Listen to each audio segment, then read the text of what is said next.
Hola chicos, hoy vamos a ver célula, que es un tema muy sencillo y a la vez muy complejo, no por el contenido, sino por la cantidad de cosas que tienen que razonar.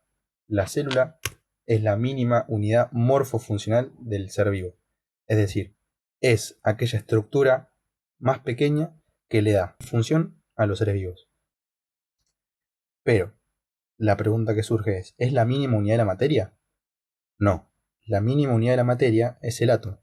Entonces podemos determinar una escala jerárquica sobre los elementos que conforman la materia y también a los elementos que conforman la célula. La materia es todo aquello que ocupa un lugar en el espacio, tiene masa y peso e impresiona directa o indirectamente nuestros sentidos. El átomo es la mínima unidad de la materia. Como ya mencioné anteriormente, existe una jerarquía biológica, es decir, desde porciones más pequeñas hacia estructuras más complejas. Todo comienza en el átomo. El átomo, que es la mínima unidad de la materia, conforma la molécula. Es decir, la molécula son dos o más átomos.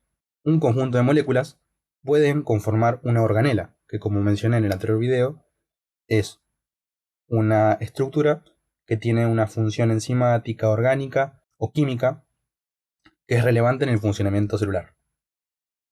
La organela, en conjunto con la membrana plasmática y el citoplasma, conforman a la célula. El conjunto de células conforman un tejido. Un conjunto de tejidos conforman un órgano. Estos órganos, en interacción, conforman un sistema o un aparato, dependiendo de la cantidad de órganos que estén involucrados y la función que tengan cada uno.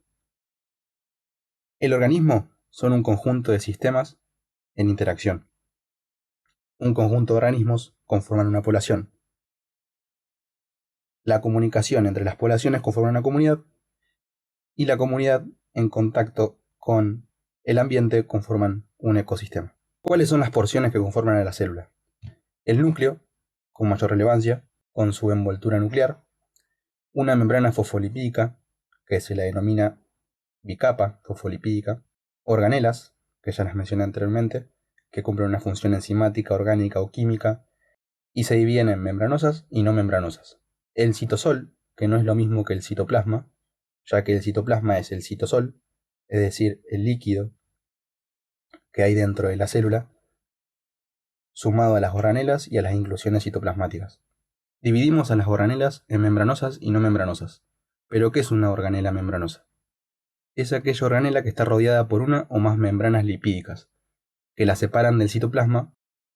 Por ejemplo, el núcleo celular tiene una membrana externa y una membrana interna. Entonces, entraría en la definición de organela membranosa. Entonces, hablamos del núcleo y mencionamos que era una porción relevante en la célula, ya que contiene el material genético para codificar las proteínas que cumplen funciones en el organismo. Tiene una doble membrana, como ya mencioné, una externa y otra interna. Tiene un nucleoplasma, que es una sustancia gelatinosa que llena el núcleo, es decir, la que le da el espacio. Una cromatina, que la cromatina es el ADN más histonas. Las histonas son proteínas. Son proteínas que colaboran a que el ADN se enrolle, es decir, que se achique para que pueda entrar en el núcleo de la célula. Ya que si no tendríamos estas proteínas y estiraríamos el ADN, mediría aproximadamente 2 metros. La cromatina, a su vez, puede dividirse en eucromatina y heterocromatina.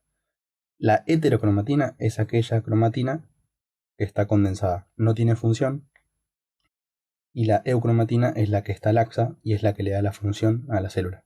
El nucleolo es una región esférica dentro del núcleo y está compuesto principalmente por el ARN ribosómico y proteínas. ¿Qué es la membrana plasmática? Es una bicapa fosfolipídica que separa el medio intracelular del extracelular, pero a su vez lo conecta, mediando el transporte de sustancias, gases o moléculas. Cumple una función de barrera, pero es semipermeable, entonces comunica el medio extracelular y el intracelular.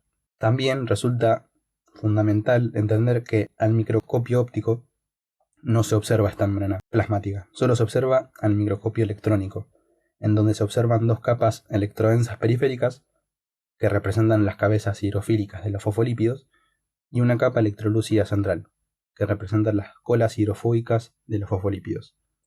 También contiene proteínas que la atraviesan, comunicando el medio intracelular con el extracelular. Esto es fundamental entenderlo, ya que resulta importante en el transporte de sustancias, desde el intracelular hasta el extracelular y viceversa. ¿Qué significa que tiene dos bandas electrodensas periféricas y una banda electrolúcida central? Bueno, esto depende de la cantidad de electrones que absorba cada parte de la membrana plasmática. Esto es representado porque las cabezas de los fosfolípidos tienen fosfato, nitrógeno y oxígeno, y estas sustancias absorben muy bien los metales pesados, y las tinciones que se utilizan en microscopía electrónica son metales pesados. Entonces, si la cabeza de los fosfolípidos tienen fosfato, nitrógeno y oxígeno, van a absorber la mayor cantidad de tinción, y por eso se van a ver más densas que las colas hidrofóbicas. ¿Cómo ingresan o egresan las sustancias dentro de la célula? Por medio de tres tipos de transporte: el pasivo, el activo y el vesicular. Este es fundamental para el transporte de macromoléculas. Bueno, el transporte pasivo, como ya lo dice su nombre, no consume energía, es pasivo. ¿Y cuál es la energía que nosotros utilizamos como organismo biológico? El ATP. El ATP, o adenosina trifosfato, es la moneda energética celular. Cuando se consume este ATP, se consume un fósforo y queda como ADP. Estos elementos, ya que son lipofílicos, la única limitancia que tienen es el gradiente de concentración. Es decir, se van a mover según la cantidad que haya, va a ser desde donde hay más hacia donde hay menos. Puede ser difusión simple, difusión facilitada y ósmosis. La difusión simple es el ingreso o el egreso de sustancias liposolubles y de bajo peso molecular a través de la membrana plasmática. Por ejemplo, el oxígeno, el dióxido de carbono y las hormonas esteroideas. La difusión facilitada es el ingreso o el egreso de sustancias, pero utilizando proteínas que se encuentran en la membrana plasmática. Son sustancias que no son liposolubles, por ejemplo la glucosa. La ósmosis es el movimiento de agua a través de la membrana por medio de unos canales específicos que se llaman aquaporinas. El agua se mueve desde donde hay menos concentración hacia donde hay más concentración. Es decir, no se utiliza la misma lógica que con los solutos de definirlo a su movimiento por gradiente de concentración, sino por la osmolaridad que hay en el lugar. Es decir, van desde donde está menos concentrado hacia donde está más concentrado todo. Es decir, si hay más solutos afuera de la célula, el agua va a ir hacia ese lugar para diluirlo. Entonces, el transporte pasivo no consume ATP, no consume energía. El transporte activo, como su nombre lo indica, sí consume ATP. Los elementos ingresan o egresan en contra de su gradiente de concentración, al revés que el transporte pasivo, que utilizaba el gradiente de concentración a su favor. Se divide en transporte activo primario y secundario, según si utilizan directamente el ATP o si aprovechan el ATP utilizado de otra bomba. El primario utiliza el ATP directamente, como ya dijimos. Hay una bomba iónica que mueve una sustancia desde donde hay menos hacia donde hay más, en contra de su gradiente, rompiendo el ATP, formando ADP, y esto lo van a ver en toda la carrera prácticamente, con la bomba sodio-potasio ATPasa. El secundario no rompe el ATP directamente, es decir, no usa el ATP por medio de sus propios medios, sino que aprovecha el gradiente que provocó otra bomba. El transporte activo secundario utiliza el cotransporte. El cotransporte es cuando dos sustancias se acoplan una con la otra y la atraviesan al mismo tiempo. Puede ser al revés, es decir, una ingresa y otra egresa, o pueden ser al simultáneo, ingresando las dos o saliendo las dos. Si hacen lo mismo e ingresan o egresan juntas, se denomina sin porte. Si hacen lo contrario, se denomina contratransporte.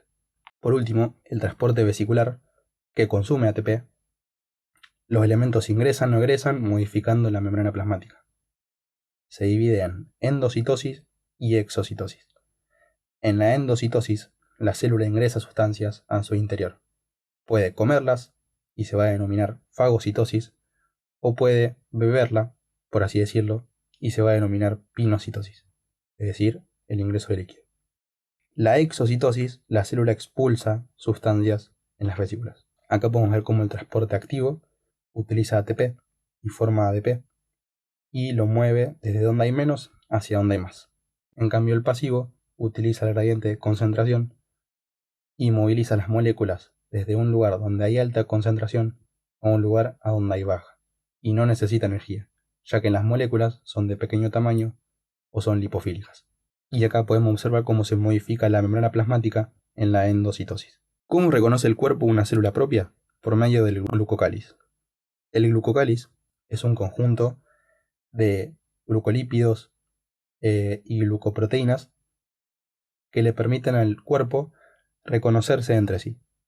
También tienen carga negativa y esto provoca que no haya una adhesión aleatoria entre las células, que podría ser catastrófica.